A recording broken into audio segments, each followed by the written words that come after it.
အိုးဒီဘက်ကပြူကျနေတာပါလားအိုး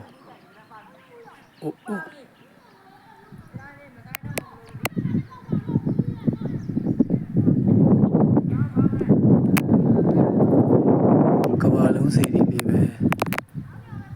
နေဝင်ချင်းစီးစားမှာတပ်ပင်လိုက်တာ